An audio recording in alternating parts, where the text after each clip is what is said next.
Hello everybody and welcome to another Breaking Character, a series where I take an idea and use race, class, and items to push it to its limits.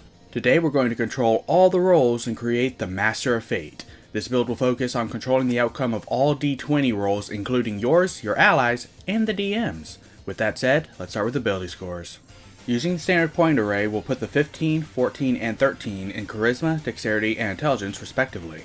The rest is up to you, but you might want the 12 in Constitution. The DM's going to be gunning for you for this.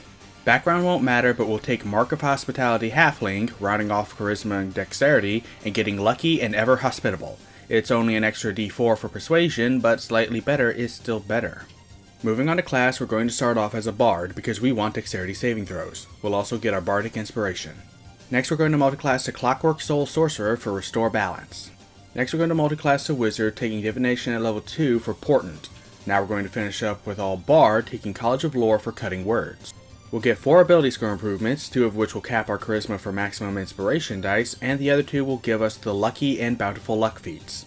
Overall, we'll have 5d12 Inspiration dice, which we can use to either augment our allies' rolls or sabotage our DM's rolls, 3 free re-rolls from the Lucky feat, 2 predetermined rolls from Portent, and the ability to cancel advantage or disadvantage 6 times per day. And that's not counting the ability to re-roll ones, which we can now pass on to allies. Not only that, but we have access to 9th level spells, not to mention all the other spells in the Bard list designed for general fuckery, as well as 6 magical secrets for even more tomfoolery. In short, you're getting power word killed the second your HP drops below 100, and with only 120 average HP, that won't take much. Now, this was a short one, so let me take a second to discuss what I didn't do for this build. Someone's gonna ask why I didn't go to level 14 in Wizard for an extra Portent. 1, because I decided that 2 D20s and D12 Inspiration dice were better than 3 D20s and D8 Inspiration dice. 2, we were going to have to invest in Charisma for maximum Inspiration dice anyway, which meant less effective Wizard spellcasting, making the build weaker.